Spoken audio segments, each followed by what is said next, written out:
करने के लिए शहजादा दानियाल ने जो ही बंदरिया के सर पर हाथ फेरा, उसे उसके सर में एक कील गड़ी हुई महसूस हुई। कील निकालते ही बंदरिया के साथ क्या पुराने वक्तों की बात है। मुल्क फारिस में एक नेक दिल बादशाह हुकूमत किया करता था, जिसके 3 बेटे थे। तीनों बहुत बहादुर और ज़हीन थे। नौजवान शहजादे अपनी बहादुरी और नेक दिली की वजह से रियाया में बहुत ज़्यादा मशहूर थे। बादशाह अब बूढ़ा हो चुका था, इसलिए उसने सोचा कि अपनी जगह इन तीनों में से किसी एक को बादशाह चुना जाए। चुनाचा बादशाह ने फैसला किया कि जो शहजादा उसकी 3 शर्तों को पूरा करेगा, वही उसके तख्त और ताज का वारिस बनेगा। पहली शर्त के मुताबिक तीनों शहजादों को अपने लिए दुल्हन का इंतखाब करना था, जिसके लिए उन्हें एक तीर कमान दिया गया। बड़े शहजादे ने जो तीर चलाया तो वो एक वजीर के घर जा लगा, जिसकी एक ही बेटी थी और उससे उसकी शादी हो गई। बड़े शहजादे के बाद अब बारी थी मंझले शहजादे की। मंझले शहजादे ने जो तीर चलाया तो वो मुल्क के एक अमीर ताजिर के घर पर जा लगा। उस ताजिर की 3 बेटियां थीं, जिसकी सबसे छोटी बेटी से मंझले शहजादे की शादी हो गई।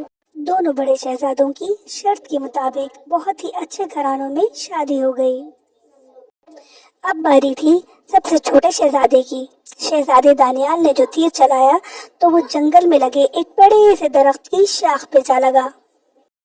शाख पे बैठी थी एक छोटी सी बंदरिया। अब शहजादा दानियाल को शर्त के मुताबिक उसी बंदरिया के साथ शादी करना पड़ी। बादशाह की दूसरी शर्त के मुताबिक तीनों शहजादों को अपनी अपनी दुल्हनों से एक रुमाल कढ़वाना था। जिसका रुमाल सबसे ज्यादा खूबसूरत होगा वो ये शर्त जीत जाएगा। शहजादा दानियाल बहुत परेशान था कि अब कढ़ाई कौन करेगा, क्योंकि उसकी बीवी तो एक बंदरिया है। बंदरिया ने शहजादे को इतना परेशान देखा तो पूछने लगी कि आप इतना परेशान क्यों हैं? शहजादा बहुत हैरान हुआ कि एक बंदरिया इंसानों की तरह कैसे बात कर रही है। बंदरिया ने कहा, मैं इंसानों की बोली समझ भी सकती हूँ और बोल भी सकती हूँ। तभी शहजादे ने अपनी पहली शर्त के बारे में बंदरिया को बताया। बंदरिया ने कहा, आप परेशान ना हो, आप मुझे सुई धागा और कपड़ा ला दें, मैं रुमाल कढ़ाई करके दे दूंगी। बंदरिया ने बहुत प्यारा रुमाल कढ़ाई किया। अगले रोज शहजादा इतना खूबसूरत कढ़ा हुआ रुमाल देखकर बहुत खुश हुआ। बादशाह ने रुमाल देखने के लिए तीनों शहजादों को अपने दरबार में बुलाया। तीनों शहजादों के रुमाल को दिखा गया, जिसमें सबसे ज्यादा खूबसूरती से और नफासत से कढ़ा हुआ रुमाल शहजादा दानियाल की बीवी का था। शहजादा दानियाल पहली शर्त में पूरा उतरा। अब दूसरी शर्त की बारी थी। बादशाह ने कहा कि दूसरी शर्त ये है, मैं देखना चाहता हूँ कि किसकी बीवी सबसे ज्यादा लजीज खाना बनाती है। शहजादा घर आया तो बंदरिया ने फिर से शहजादे को बहुत परेशान देखा। उसने पूछा कि अब दूसरी शर्त क्या है। शहजादे ने दूसरी शर्त के बारे में बंदरिया को बताया तो बंदरिया ने कहा, आप परेशान ना हो, आप मुझे सौदा ला दीजिएगा, मैं खाना तैयार कर दूंगी। शहजादा दानियाल बंदरिया को सब सामान लाके दे देता है। पहले रोज बादशाह बड़े शहजादे के घर दावत में गया। खाने का पहला निवाला लेते ही बादशाह की आंखों और मुंह से आग निकलने लगी, क्योंकि खाने में बहुत ज्यादा मिर्चें थीं। अगले रोज बादशाह मंझले बेटी के घर दावत में गया।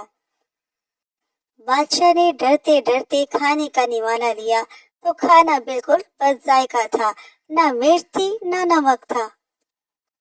इस तरह मंझले बेटे के घर भी बादशाह ने कुछ न खाया। तीसरी रोज शहजादा दानियाल के घर की बारी थी। बंदरिया ने बहुत मेहनत से खाना बनाया था। बादशाह को यकीन था कि यहाँ भी उसे खाली पेट ही घर आना होगा, लेकिन बादशाह ने जब खाना चखा तो खाना बहुत लजीज था। बादशाह तो अपनी उंगलियां ही चाटता रह गया। اس طرح دوسری شرط میں بھی شہزادہ دانیال پورا اترا۔ اب تیسری اور آخری شرط کی باری تھی۔ تیسری شرط یہ تھی کہ تینوں شہزادیوں کی منہ دکھائی ہوگی اور دیکھا جائے گا کہ کون سی شہزادی سب سے زیادہ خوبصورت ہے۔ اب تو شہزادہ دانیال بہت پریشان ہوتا ہے۔ بندریا پوچھتی ہے کہ آپ تو پہلے سے بھی زیادہ پریشان نظر آ رہے ہیں، آخری شرط کیا ہے؟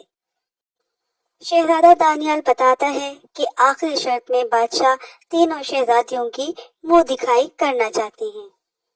جب بندریا یہ سنتی ہے تو بہت روتی ہے، کیونکہ اب وہ شہزادی کی کوئی مدد نہیں کر سکتی تھی۔ تسلی دینے کے لیے شہزادہ دانیال نے چونکہ بندریا کے سر پر ہاتھ پھیرا، اسے اس کے سر میں ایک کیل گڑی ہوئی محسوس ہوئی۔ کیل نکالتے ہی بندریا ایک خوبصورت سی شہزادی میں تبدیل ہو گئی۔ شہزادہ ڈرا سہما اس شہزادی کو دیکھ رہا تھا۔ شہزادی کہتی ہے، میں سلطنت یمن کی شہزادی ہوں، مجھے ایک جن نے میرے سر پر کیل ٹھوک کر بندریا بنا دیا تھا۔ آپ کا بہت شکریہ کہ آپ نے میرے سر سے یہ کیل نکال دی۔ شہزادہ اتنی خوبصورت اپنی بیوی کو دیکھ کر بہت خوش ہوتا ہے۔ سب سے پہلے بڑے شہزادے کی بیوی کی منہ دکھائی ہوتی ہے۔ سب سے بڑے شہزادے کی بیوی بہت کالی اور موٹی ہوتی ہے، جبکہ منجلے بیٹے کی بیوی بہت ہی پتلی تھی۔ بادشاہ جب چھوٹی شہزادی کی بیوی کو دیکھتا ہے تو دیکھتا ہی رہ جاتا ہے، وہ بہت خوبصورت ہوتی ہے۔ اس طرح شہزادہ دانیال تینوں شرائط پوری کرنے میں کامیاب ہو جاتا ہے اور بادشاہ کی پوری سلطنت کا وارث بن جاتا ہے۔